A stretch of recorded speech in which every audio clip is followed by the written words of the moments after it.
You're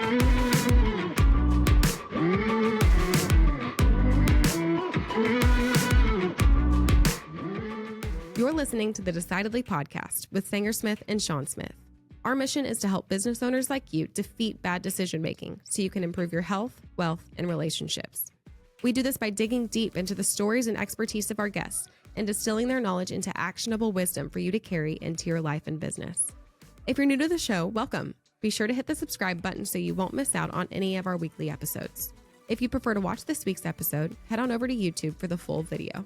Now, let's get into this week's episode and defeat bad decision-making in your life and business.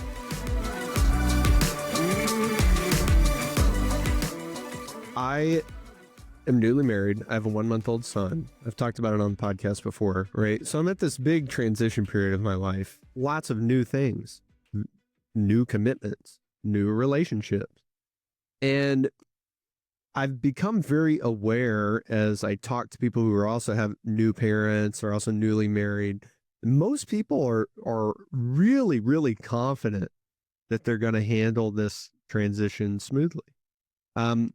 They're also confident, not just in their ability to do marriage well or do parenting well, but they're very confident that the mindset and the approach and the principles by which they will parent or be married are the right principles to have.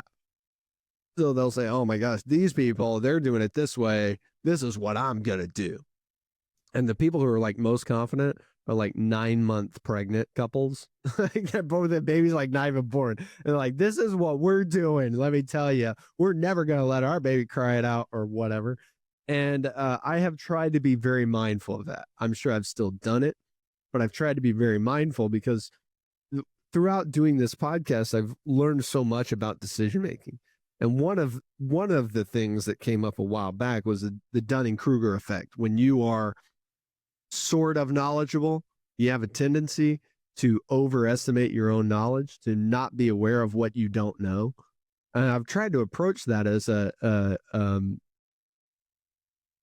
new dad. It's like, I don't really know what I'm doing at all. And it's been a really unique experience because I would say most things I do everything else I do in my life, I've done for a long time. And I like to think that I've done it well.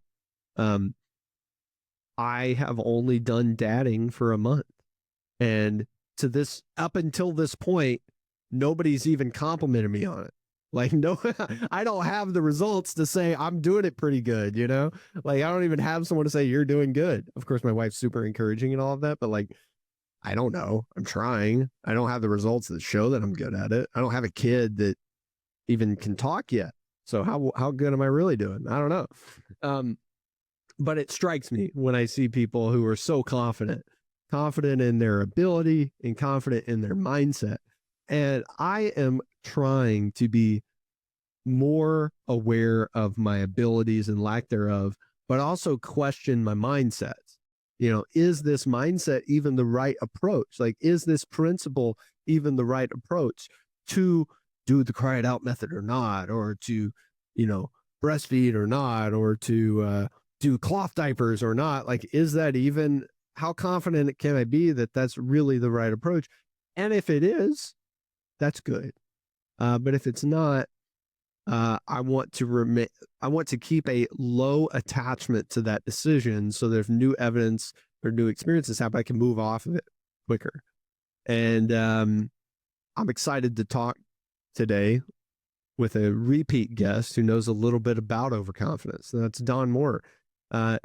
He spends his academic life studying overconfidence. He is a professor at UC Berkeley School of Business, and he's studied decision-making science for many, many years. You'll remember him from episode 52, I believe. Don's one of my favorite repeat guests. We talk a lot about overconfidence. We talk a lot about other decision-making practices. And, what I've learned throughout this experience hosting this podcast for 3.5 years or so.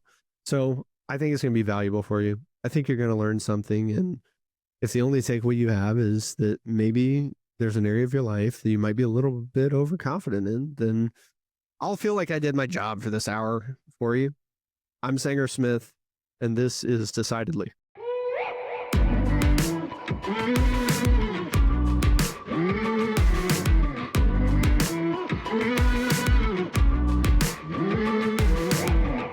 Man, thanks for being in the exclusive club of repeat guests on I'm show. Honored.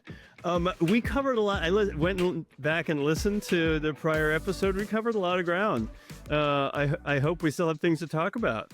What you do lines up just so well with what we aimed to do on the show. Years ago, when my dad and I were like, we should do a podcast, because we just talk about this type of stuff all the time. And it's just us, talking about it. And there's a few problems with that. One is like that nobody else is really being improved by this conversation we're having in private. But then two, like, we don't really know what we're talking about because we're just talking about it by ourselves. We're not professors. We only have our own experience. We don't study decision making. And so we're like, well, let's start a podcast on decision making. And I didn't know that there were professional people who studied decision making. I thought it was just, the lens that we were viewing the world at that time. So it was super cool back then to meet you. Super cool to talk to you now. And occasionally I go back and I'll read your papers from time to time. Really? Oh yeah. You're a glutton for punishment. Yeah. Well, it's fun to, think of, to improve my own understanding of decision making, even though I'm not like spending a ton of time in the academic, viewing it through an academic lens. I'm viewing it through a professional lens, and anything I can do to understand decision making better, it might help one family, where I'm talking with them and I can go, okay, listen, like, this isn't just my opinion. This advice that I'm going to give you, this is from the collection of many, many families I've observed, but also something that, Don or somebody else has researched and they agree with me. Guidance from this nerdy little academic backwater. It's super helpful. Like I liked your paper on overprecision. Remember, that stood out to me because I was like, what is overprecision and why is it different than overconfidence? Yeah. Should I talk about that? Yeah, like if you could refresh my memory on it, because it's been a while since I parsed through that one. Yeah. So I think you're right to highlight overprecision. It is the form of overconfidence that is most persistent, that most of us are vulnerable to, that shows up most robustly in psychological studies.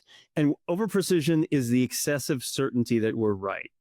Yeah. When investors make this mistake, they'll be too sure they know what an asset or a security is worth, and will be too willing to trade on their imperfect information, even with better informed counterparties. Yeah. So it's a confidence, but what is over precision? Is it like, I know not only that the market's going to go down, but it's going to go down by 20%? Yes, exactly. Okay. And that example highlights a useful distinction between different forms of overconfidence. There are some perennial bulls who are over-optimistic, but there are some perennial bears who are perennially underconfident. They underestimate what the market's going to do. They think it's going in the toilet. They're sure the market's going to tank any day, but they're too sure about that. Yeah, right? okay. So students in my class, some of them overestimate their performance on the exam. Some of them underestimate, but you can underestimate your performance and be too sure of that underestimate, and thereby be underconfident in your estimate of exam performance, but still be over precise. Yeah. In that belief. So I see that a lot when I talk with folks who might be negative about the market or something. Oh my gosh, this is happening in the world, and so therefore the market's going to go down. I'm like, well, you'd be pretty savvy if you were able to predict it. And a lot of times I'll try to get them to give me a number, right? Because if you knew, that's great. If you knew the market was going to go down, that's still not very useful in decision making, because I don't know how long it's going to last or how far it's going to go down. And unless I know that, then it doesn't help. Right. So usually a lot of times people fall apart at that point. They're like, oh yeah, okay, I see the problem here. But sometimes people are over precise in that estimation. I mean, I was talking with someone recently who's very, very negative. Oh my gosh, Elon and Trump, like they're going to destroy everything. I go, maybe, I don't know. They might. I don't know. Other people think that what they're doing is awesome, and they have money too, and they do things. They invest based on the this positivity that they see.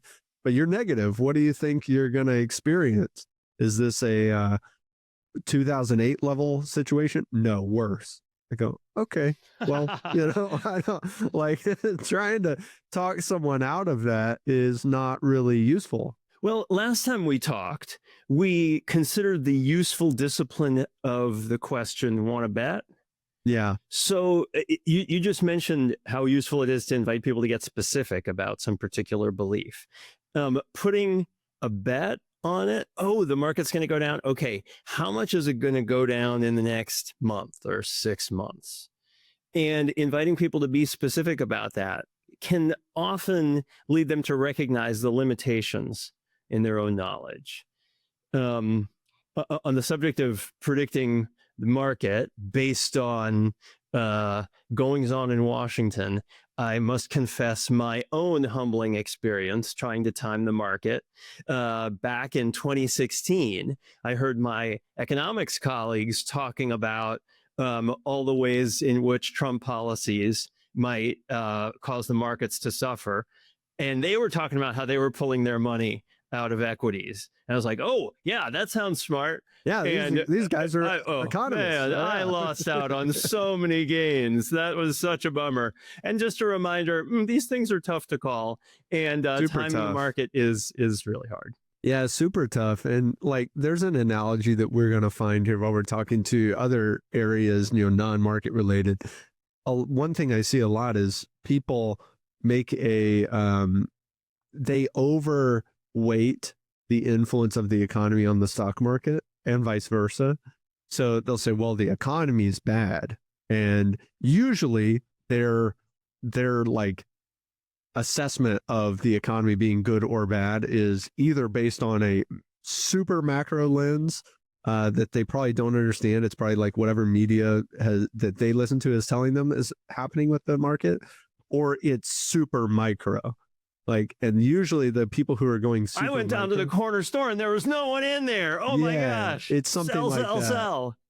Totally. It's usually people, in my experience, in like construction type industry, like not necessarily like home building might be one or something, where they're like, they think the experience that I'm having with my company is indicative of the market or the economy broadly. And it's, well, maybe, maybe your little area of Iowa is not really growing. Like, I don't know.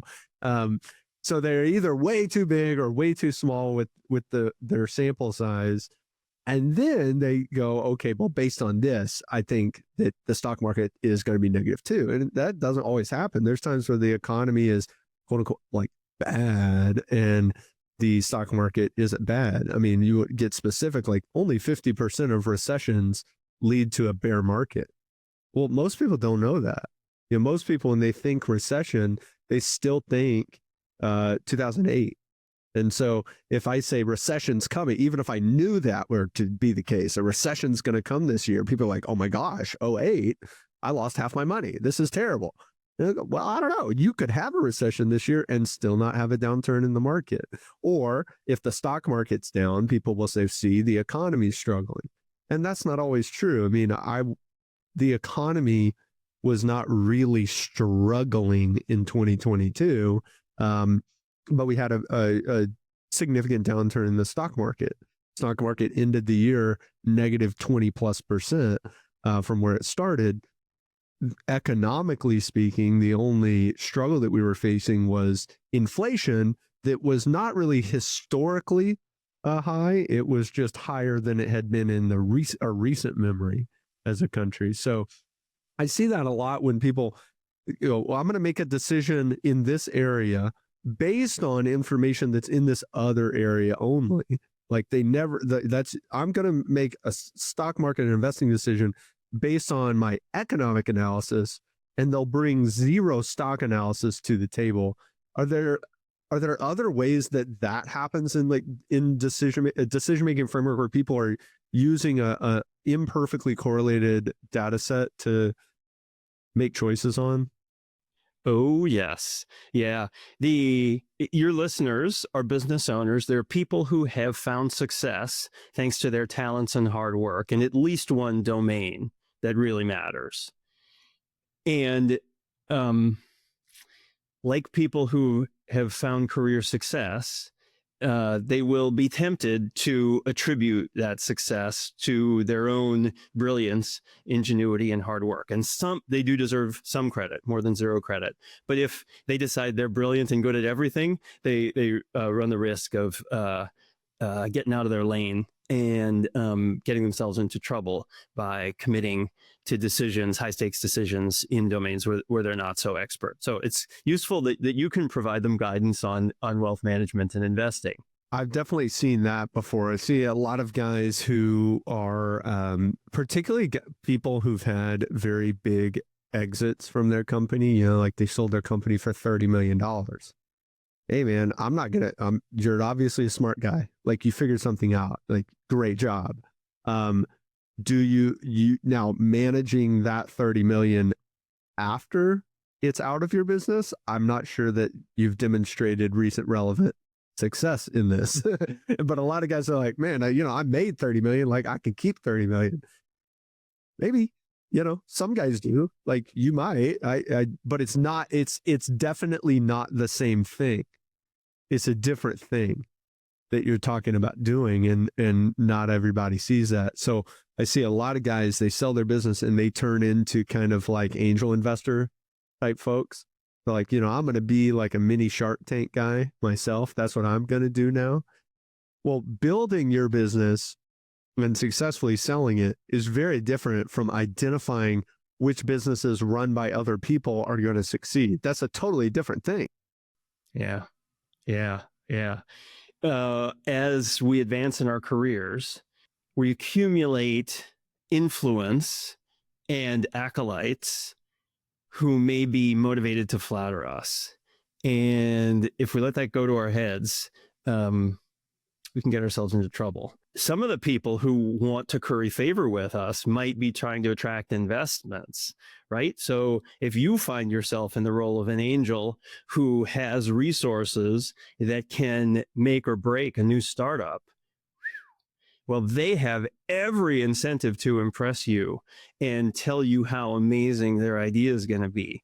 You should bring an extra dose of caution and skepticism to those conversations. Interpreting others' confidence and overconfidence is a real challenge that we face when encountering those situations. One of the reasons I like reading your stuff is because it gives me the language or concepts that I might sometimes I recognize it, but I didn't have a word for it. Sometimes I don't even know the concepts exist, and well, now I know it exists and I have language for it. And a lot of times, just having the language or the concept is a major improvement because I can at least identify it. Like I can now talk about it, and sometimes I talk about that with people. I try to educate a client, maybe, hey, I just want you to know what this is called, what you're doing. I'm not even trying to get you to do anything. I just want you to know what you're doing is called overprecision. And so they can at least recognize it, because if we don't have language, you can't recognize it. That's why it's so difficult talking to a child about how they're feeling, is because they've got 3 feelings that they even know, and they're not quite sure which one's which, how are you feeling, buddy? Why are you crying to your 4-year-old? And they're just no words. They don't know. Just more crying. Yeah. And then so it makes it difficult to address. Well, as adults, we still experience emotions.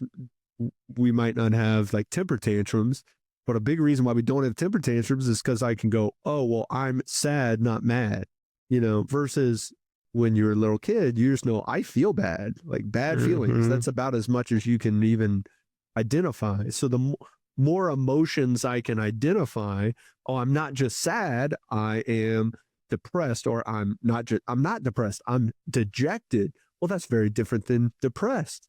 And how I'm going to handle that needs to be different. So having language around these concepts is so helpful because I can see it. Whereas before I didn't even see it. Now I can see it. But once I see, okay, there's a risk here that I may be overconfident, or more, I may be over precise. What do people do practically beyond that awareness step? Okay, here I'm going to work through a vocabulary that my students have found very helpful, and that is the vocabulary of probabilistic thinking. When it comes to moderating your certainty and becoming better calibrated in your beliefs, being able to think probabilistically is enormously helpful. Being clear that what you think is most likely to occur is not a certainty. That probability is less than 100%. And that outcome is drawn from a probability distribution of other possible outcomes. Other stuff could happen. And it's going to happen with a probability greater than 0%. Yeah. The future is complicated enough in most circumstances that matter that we should give up on the mirage of perfect prediction. I realize that in everyday discussion, it's easy to talk about predictions of the future. What do you think is going to happen? And then you name the thing that you think is most likely without recognizing, that might be the most likely thing, but it's far from certain. Yeah, and it's not even 51% likely necessarily. It just might be the majority, not necessarily the majority, but it's just the most likely. Yeah. One example that I like to give that I think illustrates some of the key concepts here has to do with forecasting the length of a pregnancy. So if you ask your obstetrician, when's my baby coming? Every obstetrician will give you the same answer: 40 weeks from the date of conception. And that is the single most likely date. What is the probability that a given baby is actually born on its due date? Maybe 5%. That is a wide distribution. Lots of other possibilities exist. If you have to go with one, 40 weeks from the date of conception is going to be your best single guess, but it's not very likely to actually occur on that date. That's a really good example, because a lot of times people go, oh, well, the most likely option, to your question earlier, want to bet. Well, yeah, I am, because that's the most likely. So if I keep betting on what's most likely, like eventually I'm going to win. Well, if what's most likely is actually only 5% chance when everything else is a 1% chance, 95% of the time you're going to lose that bet. Yeah, you're going to go broke so quick. Like that's a bad plan. That's so true, because when you're talking about, oh, is the market going to go up or down? Like, oh, geez, I only have two options. When I create more potential outcomes, right? Like, well, if the market goes down 5% and we were to know that, maybe we would actually do nothing. Maybe doing nothing would be a totally fine outcome, right? Versus like, oh, I'm betting on it going up or down. So you have all types of categories of the market could go down 5%, 10%, 15, 20, 25, 30. And what you would do, even if you knew that, would be different, all those different categories. Now, which one's most likely? Oh, well, maybe it is most likely statistically that it's up 20. But that's not helpful. And thinking in those probabilistic terms can be very good for mental health. First of all, when you recognize, when I made that decision about keeping my money in the market, I was betting on the chances of various possible outcomes. And I recognized there was some possibility the market would go down. But I made the best prediction I could, the best bet, given the knowledge that I had at the time. I made a smart bet with positive expected values. I got unlucky. That's going to happen sometimes. A personal example, yesterday, I looked at the forecast when I was heading out of the house, and rain was not anywhere in it. And so I had to go someplace during the day. I had to bike there. Turns out rain did show up. And so I arrived at my destination soaking wet. And I was not happy to be soaking wet. But I also recognized, oh, well, I made the right call at the time when I left the house. Turns out I got unlucky on that one. Yeah. It was, I didn't have to suffer both the indignity of arriving soggy and the self-recrimination of kicking myself for having made a mistake. I got unlucky, but I made the best decision I could with the information I had at the time. Yeah. Yeah. Talking about folks who are kind of overconfident in their ability in unrelated areas, I noticed that happens often. It seems to happen less often with people who have an outlet or something in their life that they're routinely like not the best at. You know, they might be the best at everything they do except this one thing, but they always do that one thing. And for some people, it's a hobby. Like for me, it's definitely jujitsu. Like I have been doing it for a long time. I try really hard. I train a lot. I'm never the best guy in the room ever, not even one time. And I'll get surprised by someone who's trained less frequently than me, maybe less athletic than me, like someone that on paper I should not be losing to them, and they beat me like I don't even know what I'm doing. And so that, you know, I'm not going to say like that's maybe the most humble guy in the world. I'm sure people who work for me think that I can still be overconfident, but it definitely helps because I'm like, I have this real reminder that occurs often that tells me I'm not as good as I want to believe. Are there things that you observe that can help people have that same experience, or behaviors that make people less likely to be overconfident in other areas of their life?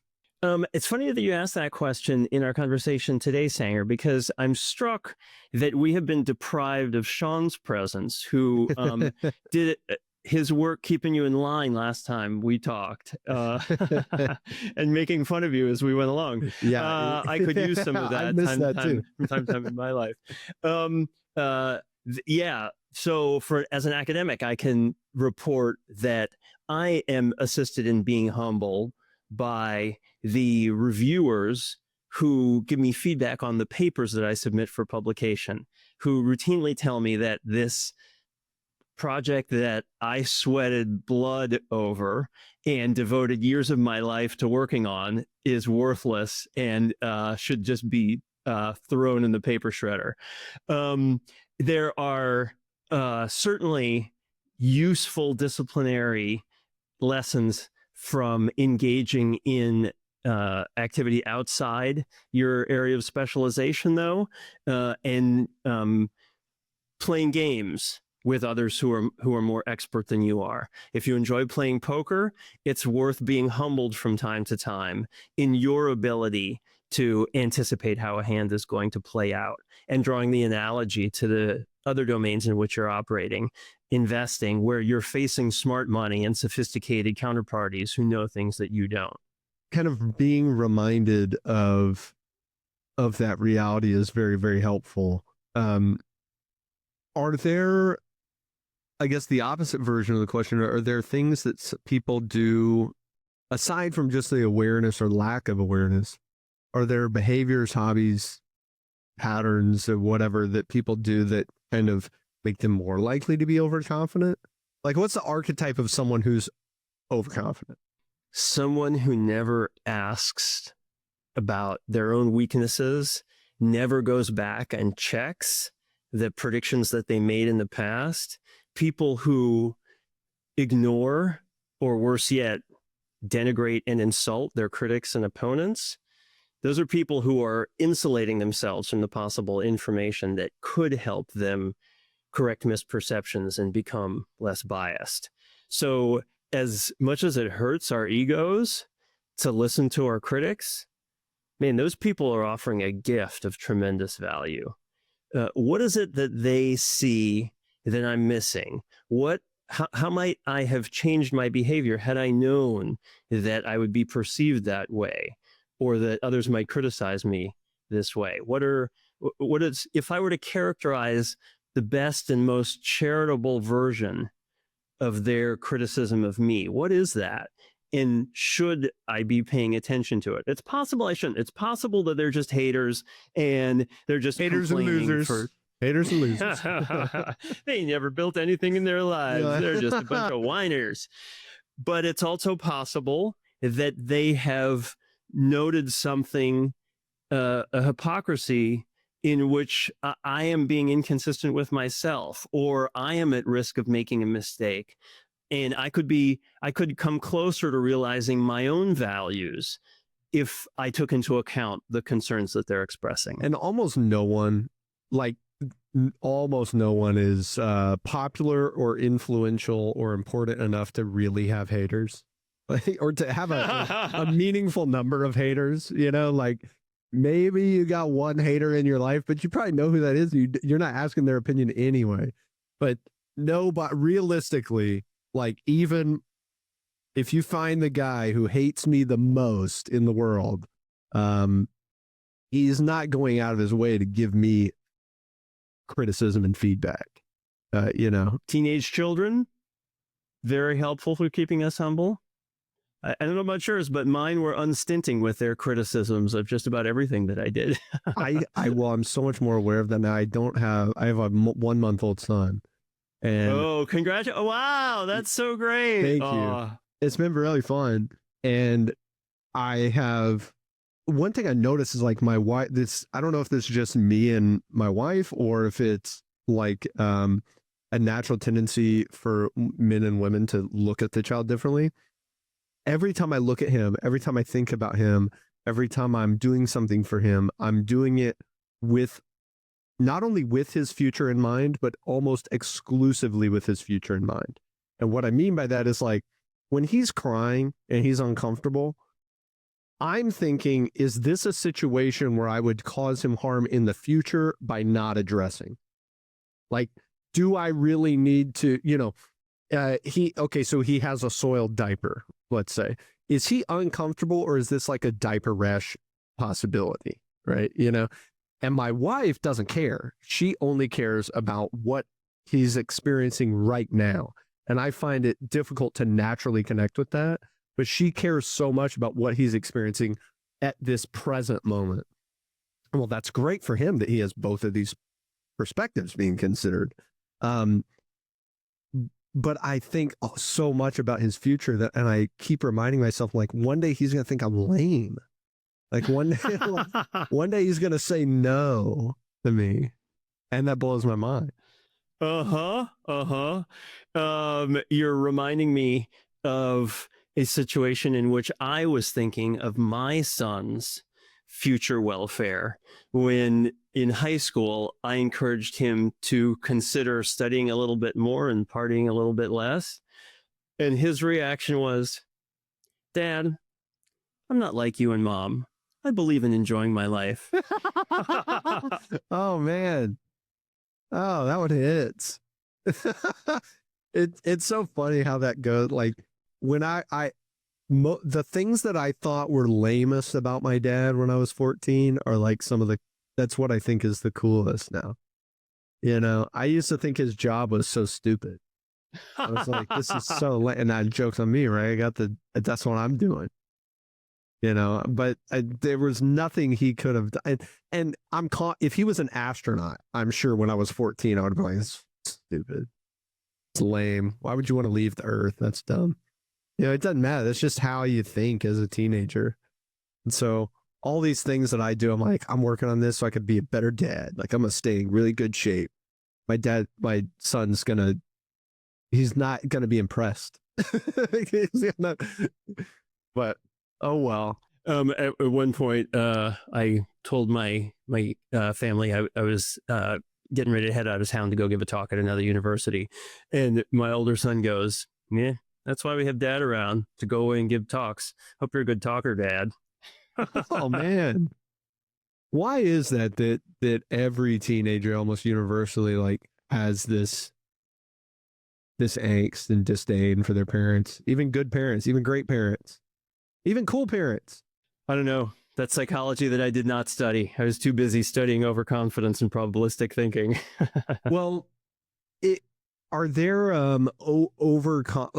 here's one that is super relevant to my life, is like people are so confident in the parenting decisions that they make.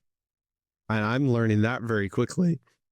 Everybody has an opinion, and their opinion is like everybody's so, it seems to me, like they've just been religiously convicted about whether you're supposed to swaddle the baby or not, whether you're supposed to, breastfeed or bottle feed, whatever, like all these little things that you can do. And everybody's got an opinion. And I hardly ever hear someone go, you know what, this is what I'm doing, and I have no idea. Like, I'm trying my best, and I might be developing like a bad attachment style for my child, but it seems to work for me, and I'm trying. And I hope it works. I don't know. Nobody says that. They're like, you should never do that. I know. Well, okay. So the thing is that the people who are better calibrated in their sense of what works when parenting, they will be deeply unsure because the evidence that I do know suggests that there is no single parenting style that produces certain outcomes. As in business, as in weather forecasting, as in predicting markets, there are probabilities. And you can choose a regime of diaper changing or sleep training that you think has the best chance of benefiting your child in the long term. And certainly my experience parenting is at every turn, I was questioning myself and wondering whether I did the right thing. And I could never be certain that I had made the right choice for myself or for my kid. I was only It seems like the most reasonable guessing. position to take is, I'm trying. When there's evidence, I'll look at the evidence. But I don't know. Like, and even if you're following the evidence and you're doing this method that everybody is, committed to, there's no guarantee like that's going to provide the result that you want. Just like in any other area of life, there's no guarantee. One of the things my dad is really good at that I admire, I'm going to try to like continue as a father myself, is he seemed to not have any like guilt or second guessing of the decisions that he made as a parent after he'd already made them. Now, maybe at the time he was like, shoot, I don't know, I'm going to try. But he also was not like so convicted, like, oh, this is the right way. He was like, it would tell me, especially as I got older, like out of the house, he was like, look, dude, I tried my best. Like I maybe there's some things I could have done better. I don't know. I certainly tried my best though. And I don't know if that worked or it didn't. I tried. And that's, to me, that seems like such a healthier way to look at it versus, oh my gosh, when he was 4, we started the try it out method, and now that's why he's lonely all the time. No idea. Consistent with what we were talking about earlier in probabilistic thinking, regret is mostly a dysfunctional emotion that takes a misfortune and adds to it the pain of self-recrimination. That my guess is your dad was doing the best with the knowledge he had at the time. And then not all of those decisions turn out perfectly. That's okay. It would be unrealistic to expect that they would in life and in parenting. Now, to say that we should relinquish the feeling of regret is not to say that we don't have things to learn. I strongly advise people to better calibrate their probabilistic thinking by keeping track and keeping score. So when you make some prediction, I think, based on what I know now, I think that there's a 60% chance the market's going to decline in the next 6 months. Okay, write that down. And make sure you mark it on your calendar to go back and check in 6 months. Did it? Keeping track and keeping score is really helpful for training your intuition to get better, paying attention to the evidence of your own performance. Yeah, people are very, very bad at keeping score. I mean, most people don't keep score except in their head. And so they only remember the significant examples, you know. Yeah, sometimes you'll be inclined to just remember your winners. Yeah. And that you can brag to others about the great investments that you made. What I've noticed a lot is people, even who remember their winners, actually don't interpret the degree of the win accurately. So, for example, people do this with houses a lot, and I talk to my clients all the time. They're like, I bought this house for $100,000 in the year 2000, and I sold it last month for $400,000. What a great deal. I'm a genius. I'm so smart. I'm so glad I did that. And in my head, pretty quickly, I can go, yeah, I'm not even sure you made money on that, right? If we calculate all the interest, we calculate all the years of property taxes, we got to throw some maintenance in there somewhere. You've paid 6% to a real estate agent to sell it. I think you're actually down on that deal, which is fine. It's your house. You weren't trying to make money. But don't brag about your investment. That you would have made more money on that money had you stuck it in an index fund and let it ride. And it's not like necessarily that's what they should have done. You should have not bought a house and you should have invested in the, S&P 500.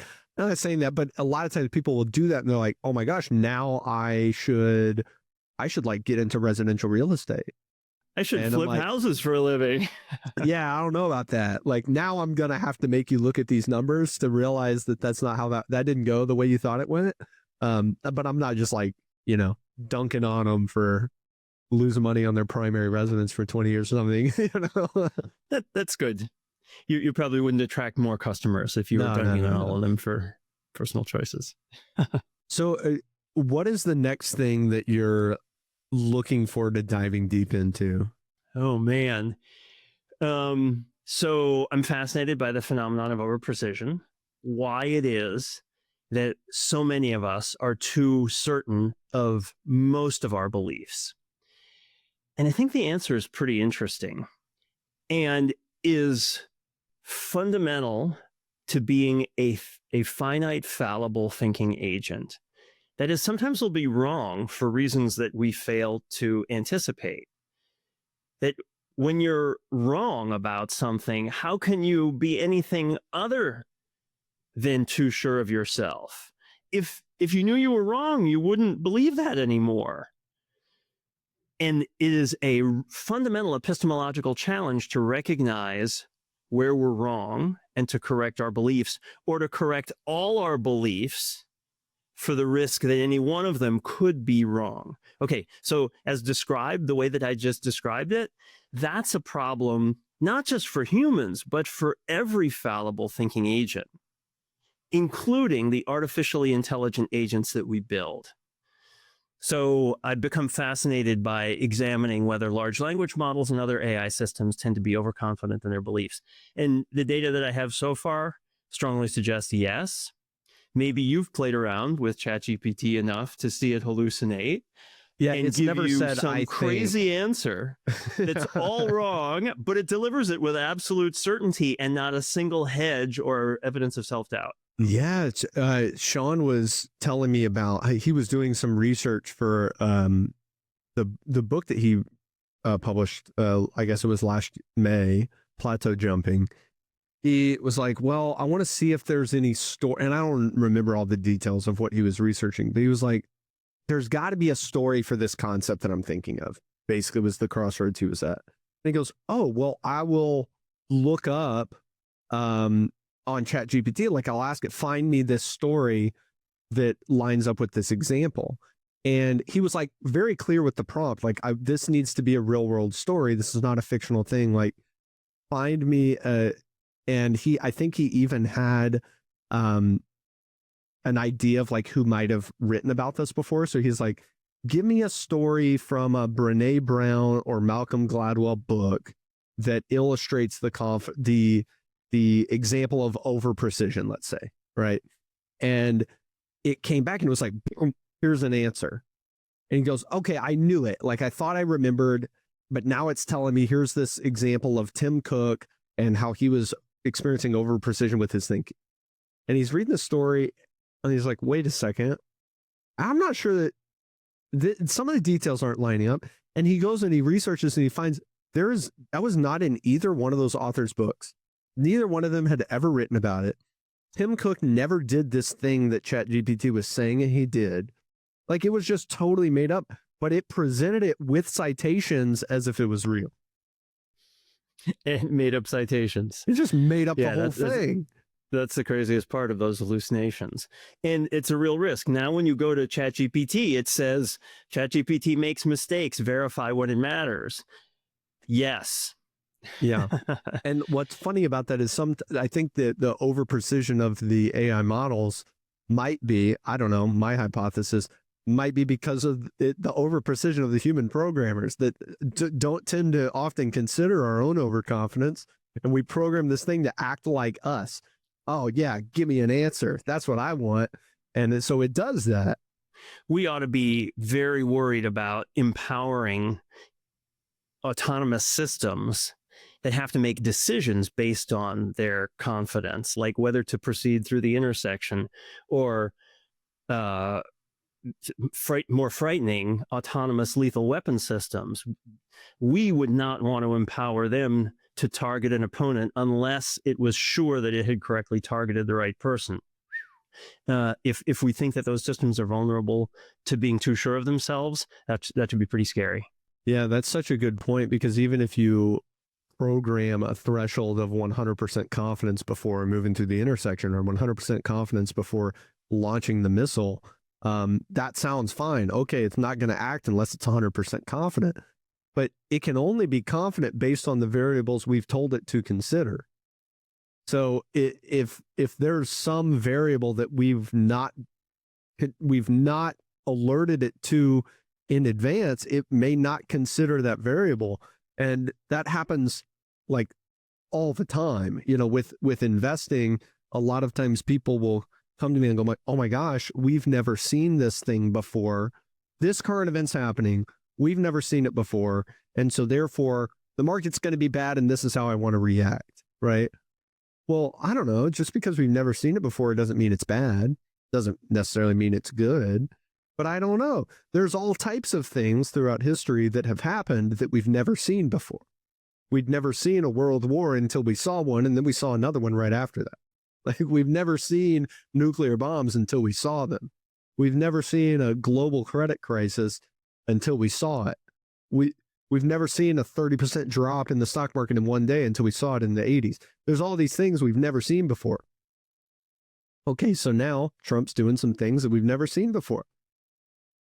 How do you deal with it? I don't know. But if I try to create a model, and this is me, don't know anything about computer programming, not a computer scientist thinking, if I'm trying to get it to take action based on the variables, it can't always interpret them correctly. Not to say the human can. The scary reality there is that with the systems that we're empowering to help us make decisions, for example, autonomous vehicles, there is always some level of uncertainty, and it's never going to be sure that it can proceed safely through the intersection and not strike a pedestrian. If there's something in the intersection, it's a paper bag or a piece of styrofoam, like, that's probably not a person, but its visual detection systems are imperfect, and the programmers need to set some level of confidence, and it can't be 100% that it's safe to proceed. It's got to be less. If you said it, don't proceed unless you're 100% sure, that vehicle will never move. Yeah, it'll stay parked. Because the leaf might be made of metal. I don't know. Yeah, that's a very good point. And in our personal lives and in our business decisions, it is just about never the case that we have 100% certainty of how something's going to turn out.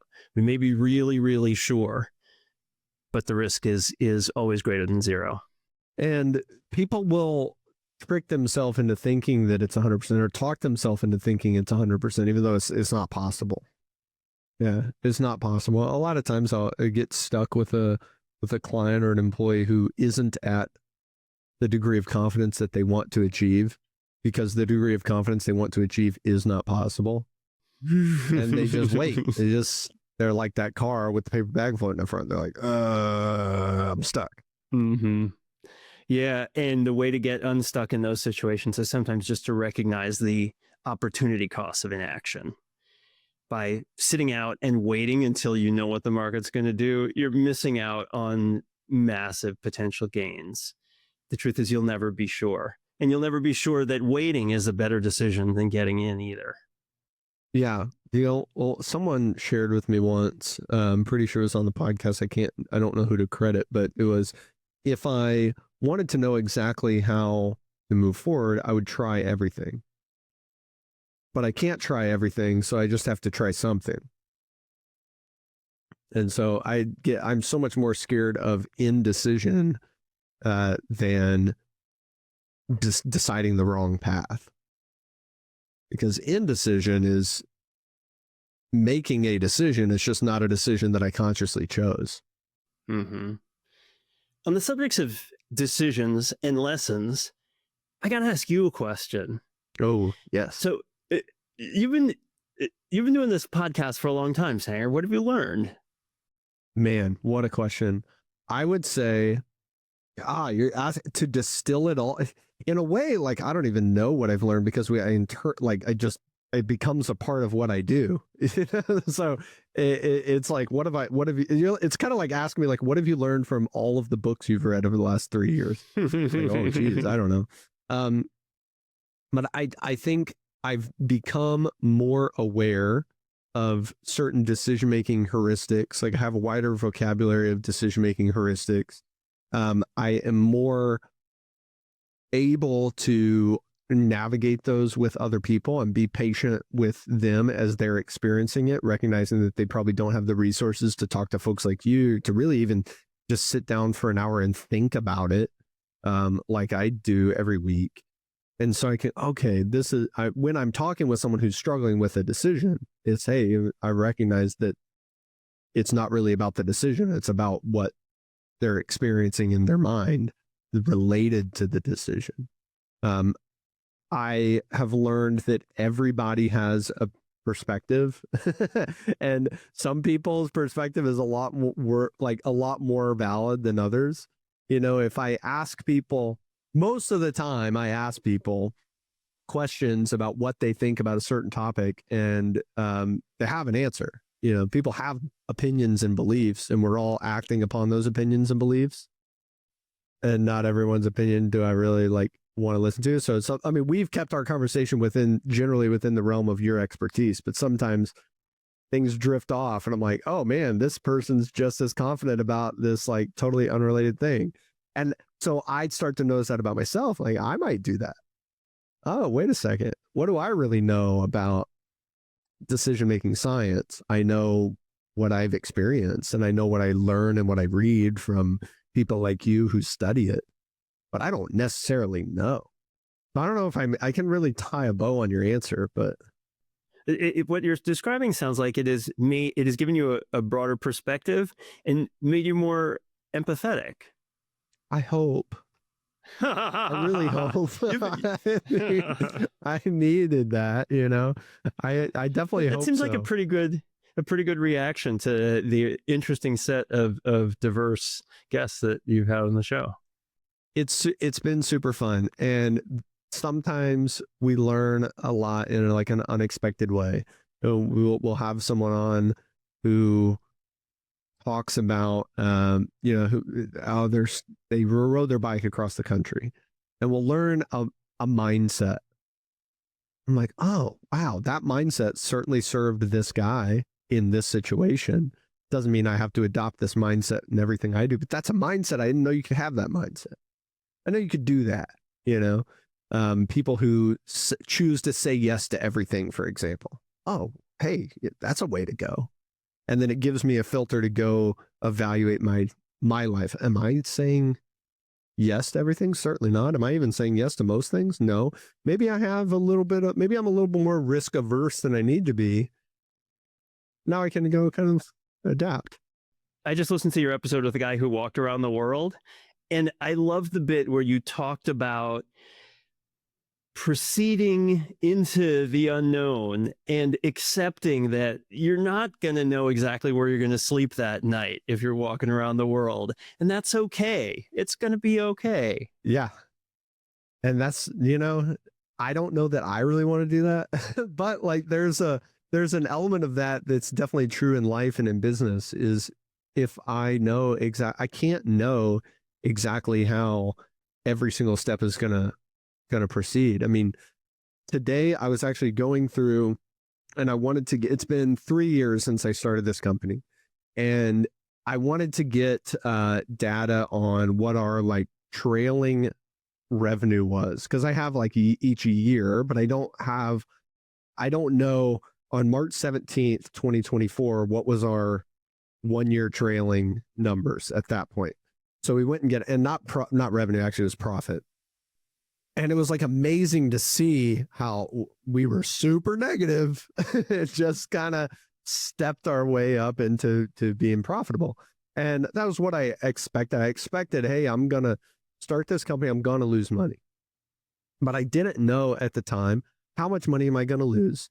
How long is it going to take me to start making money? And how much money am I going to make when I am making money? I had no idea. And there was no way to know. And I had to go, okay, we're just going to go and we're going to move forward. And instead of focusing on how much money am I losing or making and when is it going to happen, this and that, all I could do was focus on the things I could control. And so like to use your example of, hey, I don't know where I'm going to sleep tonight. Well, what can I control? I can prepare my tent. I can pack my bags. I can walk. I can have a good attitude. I can make sure I'm well fed. Like I can stay hydrated. And all these other things I don't necessarily know, and I have to embrace that I'm not going to know them, because the only alternative is to just not go on the journey. Yep. And if you demand that certainty at the outset, as we were saying, you may never leave. If you're demanding that certainty as an investor, you may never get in. And if as a vehicle you're demanding that uncertainty, you may never leave the parking space. That's a great way to tie it all in. Don, last question. What's your top decision-making tip for business owners? Wow. Well, we've talked a lot about probabilistic thinking. I will tie it to the even bigger lesson from my book, Perfectly Confident. And that is an encouragement to believe the truth, as glorious and as humbling and as imperfect as it is. Believing the truth about ourselves, about the opportunities that exist, about our potential and our limitations is enormously freeing and enormously helpful for making wiser decisions. Thanks for being here. I love talking with you. I learn a lot. Where can people connect with you and the work that you're doing?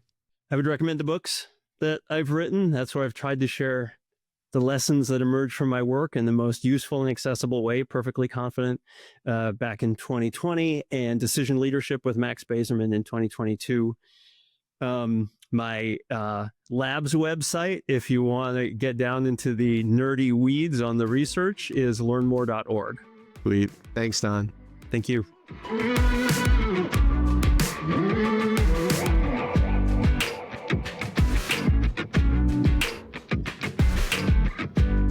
I love talking with Don. That was full of little nuggets of wisdom that I'm going to take away. And what my biggest takeaway probably was that and this didn't come up, but I realized it when Don asked me, what have you learned over the last several years of doing this podcast? And my takeaway is that I want to approach these conversations with guests more with more curiosity and with more of an open mind to learn something. I think I do that. I try to learn. I certainly try to share my learnings with those of you who are listening. But I want to do even better job of that and make sure that I'm not only discussing my preconceived notion of what I think is correct, or only interpreting the expertise that the guest shares through the lens that I already brought to the table before we turned on the camera. But I want to make sure that I'm really taking the opportunity to ask them if I'm thinking about things correctly. You just made a great decision to listen to this episode of Decidedly. Make another great decision by subscribing to the show and leaving us a review wherever you're listening. We appreciate the support. It helps business owners like you find our community and defeat bad decision-making in their own lives. For more decision-making insights, check us out at decidedlypodcast.com, on Instagram at decidedlypodcast, or grab a copy of Sanger and Sean's books from the links in the show notes.